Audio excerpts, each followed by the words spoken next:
Hello and welcome to this video. आज हम rainy season में रूफ कास्टिंग कैसे करें और कंक्रीट की स्ट्रेंथ को कैसे मेंटेन रखें इसके बारे में बात करेंगे।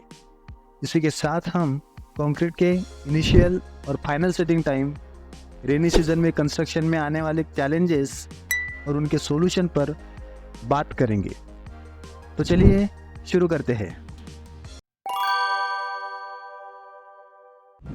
सबसे पहले हम कंक्रीट के इनिशियल और फाइनल सेटिंग टाइम के बारे में जानेंगे।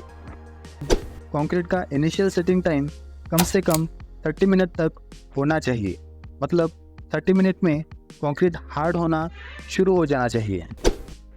और फाइनल सेटिंग टाइम 600 मिनट यानी 10 आवर से ज़्यादा नहीं होनी चाहिए, मतलब कंक्रीट का 10 आवर में फाइनल सेटिंग टाइम हो जाना चाहिए। रेनी सीजन कंस्ट्रक्शन वर्क के लिए चैलेंजेस लेकर आता है, जो खास तौर पर कंक्रीट की स्ट्रेंथ और सेटिंग प्रोसेस को अफेक्ट करता है।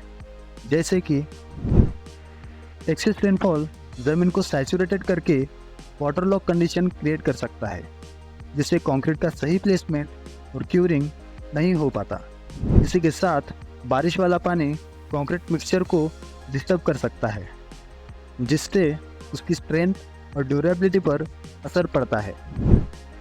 इसीलिए रेनी सीजन में हमें कुछ बातों का खास ध्यान रखना पड़ता है, जैसे कि सेफ्टी मेजर, इफेक्टिव ड्रेनेज और वाटरप्रूफ कवर, जो सेफ और सक्सेसफुल कंस्ट्रक्शन वर्क के लिए ज़रूरी है। रेनी सीजन में बारिश कभी भी हो सकती है, इसलिए हमें बारिश के मौसम में कंस्ट्रक्शन करते समय आने वाली हर एक सिचुएशन के लिए पहले से प्रिपेयर होना चाहिए।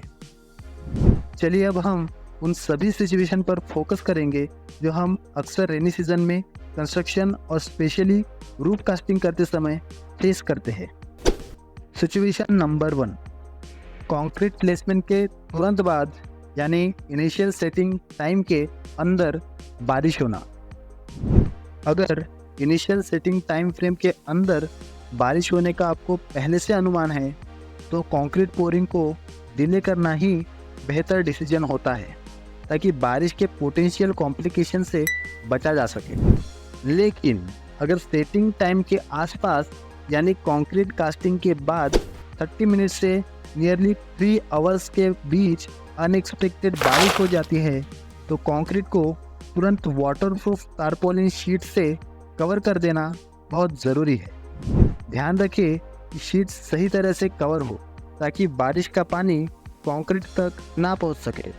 सिचुएशन नंबर 2, बारिश इंटरमीडिएट सेटिंग टाइम यानी इनिशियल और फाइनल सेटिंग टाइम के बीच के दौरान होती है।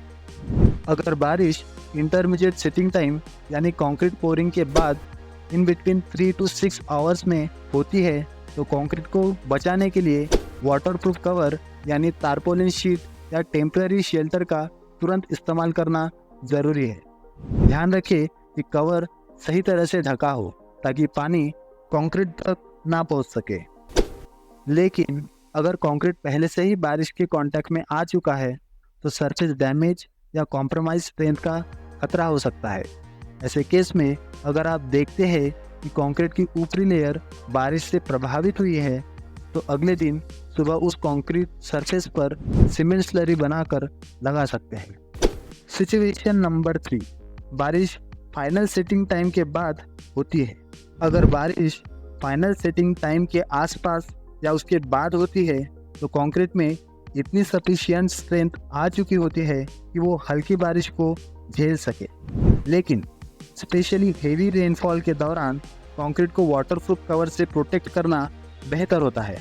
ये सरफेस डैमेज या कंक्रीट मिक्स रेशियो को खराब होने से बचाता है।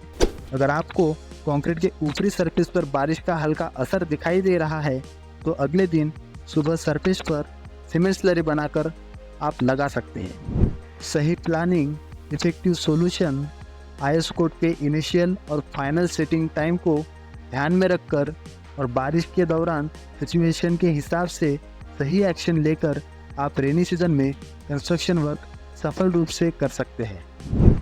आज के लिए इतना ही। ऐसे ही नए नए इंफॉर्मेटिव वीडियोस देखने के लिए इस वीडियो को लाइक और चैनल को सब्सक्राइब कर बेल आइकन दबाना ना भूलें। अपना समय देने के लिए धन्यवाद। मिलते हैं अगले वीडियो में।